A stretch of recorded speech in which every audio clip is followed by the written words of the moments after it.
बिस्मिल्लाहिर्रहमानिर्रहीम। फजर विला की कुकिंग रेसिपी सीरीज़ में खुशामदीद। दोस्तों, आज हम तरफला काढ़ा बनाने जा रहे हैं।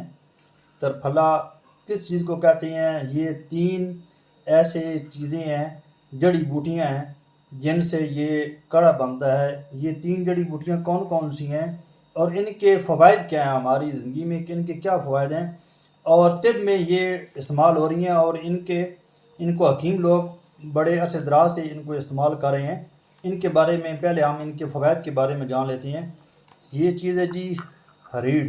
ये इसको रीढ़ कहते हैं। रीढ़ एक ऐसी कुदरती दवा है जिसके बारे में हकीम हजरात सदियों से बादशाह दवा कहते आ रहे हैं। रीढ़ एक जड़ी बूटी है जो हमारे निज़ाम हज़म से लेकर दिमागी ताकत तक हैरत अंगेज़ फ़वाइद रखती है।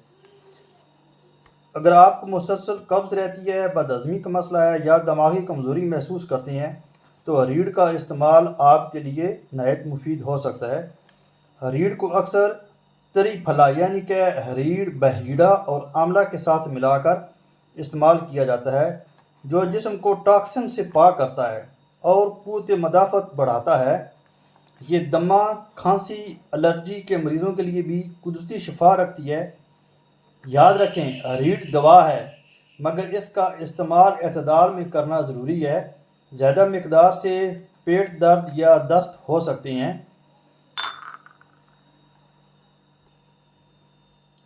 इसके बाद अगली चीज़ आती है बहीड़ा। ये बहीड़ा है, ये थोड़ी सी इसकी जल्द खुश्क होती है और इसकी थोड़ी सी शक्ल लंबूतरी होती है। ये देखें, ये रीढ़ से थोड़ी सी मुख्तलिफ है। ये बहीड़ा एक ऐसी कुदरती दवा है जो सदियों से देसी हिकमत में इस्तेमाल हो रही है।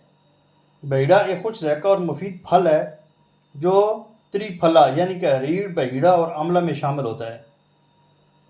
ये फल देखने में सादा सा लगता है, मगर इसके फ़वाइद हैरान कौन है। अगर आपको पुरानी खांसी है, बलगम उतरता नहीं या सांस फूलता है, तो बहीड़ा आपके लिए कुदरती शिफा है। अगर आपका हाजमा ख़राब रहता है, पेट में भारी पानी या कब्ज़ रहती है, तो बहीड़ा आहिस्ता आहिस्ता निज़ाम हज़म को ठीक करता है बगैर किसी साइड इफ़ेक्ट के। आँखों की रोशनी कमज़ोर हो रही हो, नज़र धुंधली हो, तो बहीड़ा को आंवला के साथ मिलाकर इस्तेमाल करें। ये आपकी आँखों को जला बख्शेगा। और वो लोग जो चाहते हैं कि उनके बाल मजबूत, स्याह और घने रहें, वो बहीड़ा, रीढ़ और आंवला का सफ़ूफ इस्तेमाल करें। लेकिन याद रखें, कोई भी चीज़ अगर हद से ज़्यादा ली जाए तो नुकसान दे सकती है। इसके अलावा ये त्रिफला का तीसरा जो आइटम है वो है आंवला। ये मैंने खुश्क आंवला ले लिया। ये देखें, ये खुश्क आंवला है। ये एक ऐसे देसी ख़जाना है जो एक आम सा फल लगता है, मगर इसके फ़ायदे जानकर आप हैरान रह जाएंगे। आंवला, जैसे उर्दू, हिंदी और पंजाबी में आंवला और संस्कृत में आमलिकी कहा जाता है। ये एक तुरश ज़ैका रखने वाला छोटा सा सब्ज़ फल है, मगर इसमें छुपा है विटामिन सी का ख़जाना, जो कि इंसानी जिस्म की मजबूती, जल्द की खूबसूरती और अंदरूनी सफाई के लिए बेहद मुफीद है। आंवला बालों के लिए बेहतरीन दवा है। जिनके बाल झड़ रहे हों, सफ़ेद हो रहे हों या कमज़ोर हो रहे हों, वो आंवला का तेल, पाउडर या मुरब्बा ज़रूर इस्तेमाल करें।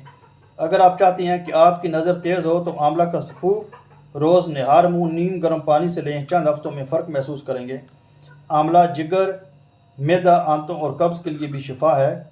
ये बदन से फासद मादे निकालता है और निज़ाम हज़म को मजबूत करता है। और सबसे बड़ी बात, आंवला एंटी एजिंग यानी बुढ़ापे को रोकता है, जल्द को झुर्रियों से बचाता है, जिस्म को चौको चबंद रखता है। आंवला को मुरब्बा, चटनी, सफ़ूफ या काढ़ा बनाकर इस्तेमाल किया जा सकता है, लेकिन हर दवा एतदाल से ही फ़ायदा देती है। त्रिफला के ये तीन ऐसे आइटम हैं जिनको त्रिफला कहा जाता है, और इनको अक्सर जब इस्तेमाल किया जाता है तो ये तीनों तकरीबन एक साथ ही ज़्यादातर इस्तेमाल होते हैं। आज जो हम काढ़ा बनाने जा रहे हैं उसमें एक आइटम ये अनारदाना भी है।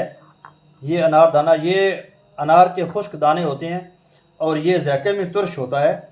ये कई तिब्बी फ़वाइद रखता है। ये हाजमे को बेहतर बनाता है, भूख बढ़ाता है और पेट की बीमारियों जैसे इसहाल और पेचिश में आराम देने के लिए इस्तेमाल होता है। इसके अलावा अनारदाना तेज़ाबियत और बदहज़मी में भी मुफीद है। अनारदाना याददाश्त को बेहतर बनाता है, हीमोग्लोबिन की सतह को बेहतर बनाता है। अनारदाना ज़ियाबीतस के लिए बेहतरीन है, दांतों की सेहत के लिए अच्छा होता है।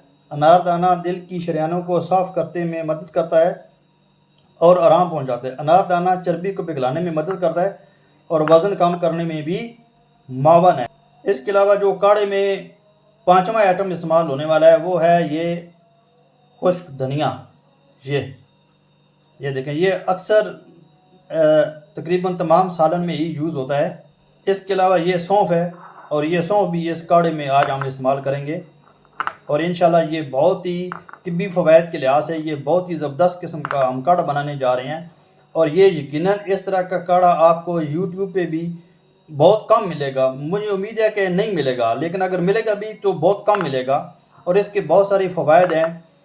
हम बहुत कम इसको अपनी ज़िंदगी में इस्तेमाल करते हैं इन चीज़ों को। अगर हम इन तमाम चीज़ों को अपनी ज़िंदगी में हफ़्ते में एक दफ़ा इस्तेमाल करें तो मेरे ख़्याल में बहुत सारी ऐसी चीज़ें होती हैं, बीमारियाँ, पेट की बीमारियाँ या बाकी जो रोज़मर्रा के जो मसाइल होते हैं उनमें काफ़ी हद तक कमी लाई जा सकती है।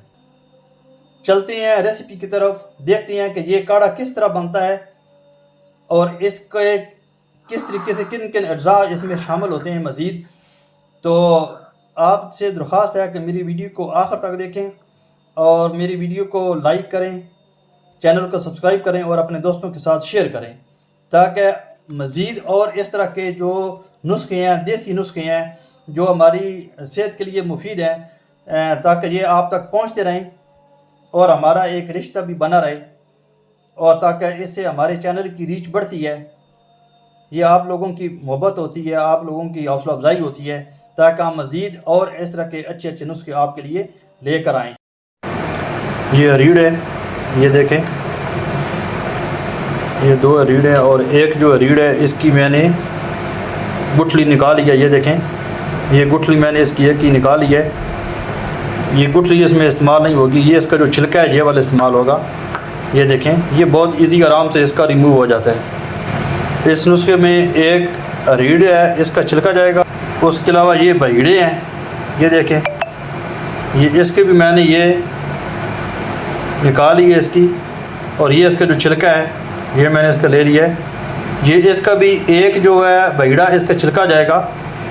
इसके अलावा ये खुश्क आमला है, ये खुश्क आमला हमें इसी फार्म में मिला है। ये देखिए, इसका ये छिलका है, ये इसका भी तकरीबन 1 आमले का या 2 आमले का छिलका आप इसमें डालेंगे।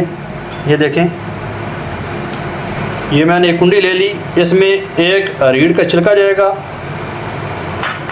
इसके अलावा ये एक बहीड़े का छिलका जाएगा और इसके अलावा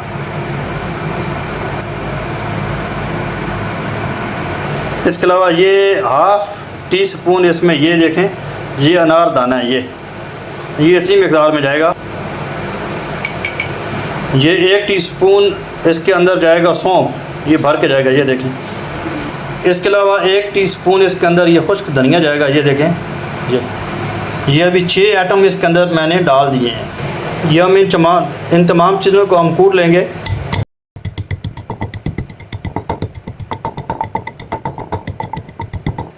ये तकरीबन 2 से 3 मिनट में अच्छी तरीके से तैयार हो जाता है। इसको सही अच्छी तरीके से इसको आप कूट लें, सफ़ूफ बना लें इसका। ये इन तमाम चीज़ों का सफ़ूफ तैयार हो चुका है। ये देखें, बड़े अच्छी तरीके से इसको मैंने पीस लिया है और एक बर्तन में अलग से निकाल दिया है। कढ़ाई ले ली है, इसमें मैं अभी 2 चम्मच ऑयल डालूँगा।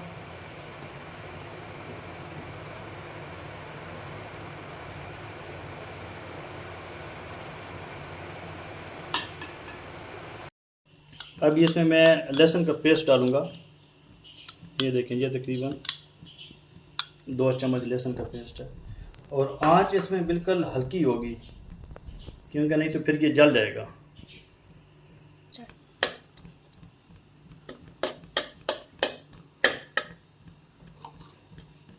इसको बिल्कुल हल्की आंच पे पकाना है और इसके साथ ही जो इसके मसाले हैं वो भी आप डालें। ये 1/3 इसमें हल्दी जाएगी और इसमें ½ टीस्पून इसके अंदर लाल मिर्च जाएगी और नमक आप इसमें ज़्यादा डाल सकते हैं। ये देखें, ये थोड़ा सा मैंने डाल दिया। अभी इसको हल्की आंच पे पकाएंगे। ये जले भी नहीं और मिर्चें भी इसके अंदर पक जाएं। बस इसके अंदर और कोई ज़्यादा मसाले नहीं जाते हैं, बस ये नमक, हल्दी और लाल मिर्च जाती है, क्योंकि ये बिल्कुल प्योर देसी काढ़ा है, हकीमी काढ़ा है ये। इसके साथ ये जो मैंने इसका सफूफ बनाया था, ये देखें, ये सारी चीज़ें मैंने इसके अंदर डाल दी। अच्छे से इसको मिक्स करेंगे और इसको इसके अंदर पकाएंगे। ये तकरीबन 1 से 2 मिनट लेगा और हल्की आंच पे इसको पकाना है। ये देखें, अब ये तकरीबन तैयार हो चुका है। ये इसने तकरीबन 1 मिनट लिया है और वो भी हल्की आंच पे, इसलिए इसको हल्की आंच पे, क्योंकि ये बहुत जल्दी जल जाता है। ये देखें, अब इसमें हम पानी शामिल करने लगे। ये देखें, इसमें हम 2 गिलास पानी शामिल करेंगे।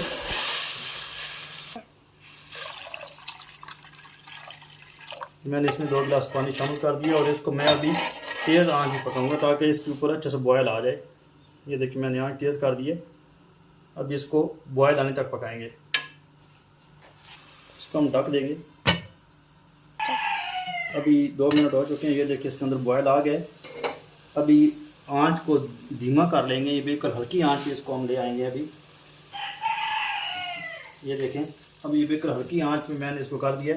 अब इसके अंदर हम 1 कप दूध का शामिल करेंगे और इसको हल्की आंच पे हम 2 मिनट तक मज़ीद पकाएंगे। इस मौके पे आंच को तेज़ नहीं करना, क्योंकि ये दूध के फटने का चांस हो जाता है। ये देखें, बिल्कुल इसको हल्की आंच के ऊपर 2 मिनट तक पकाएंगे। 2 मिनट हो चुके हैं। अभी ये हमारा काढ़ा तैयार हो चुका है। देखें, माशाल्लाह बड़ी प्यारी इसकी लुक आ रही है। ये बहुत ज़बरदस्त हकीमी काढ़ा है। ये जो बीमार लोग होते हैं, जिनका कुछ खाने को दिल नहीं करता, उनके लिए बहुत ज़बरदस्त चीज़ है। ये भूख को बढ़ाता है। ये हमारे इलाके में अक्सर बनता है। जो बीमार लोग होते हैं उनके लिए ये तैयार किया जाता है और इसको हम खट्टे काढ़े के नाम से भी इसको हम बोलते हैं, खट्टा काढ़ा, क्योंकि इसका जायका बहुत तुरश होता है और इसको हम अपनी ज़ुबान में खट्टा काढ़ा बोलते हैं। बस अभी हम इसको डिश आउट करते हैं। हमने इसको डिश आउट कर दिया है। माशाल्लाह बहुत प्यारी इसकी लुक है और बहुत ही प्यारी इसकी खुशबू है। ये मुझे उम्मीद है कि YouTube के ऊपर इसकी रेसिपी आपको नहीं मिलेगी मेरे चैनल के अलावा। तो दोस्तों, अगर मेरी ये आपको रेसिपी अच्छी लगी हो तो वीडियो को लाइक करें, चैनल को सब्सक्राइब करें और अपने दोस्तों के साथ शेयर करें। मिलते हैं एक नई रेसिपी के साथ, तब तक के लिए अल्लाह हाफिज़।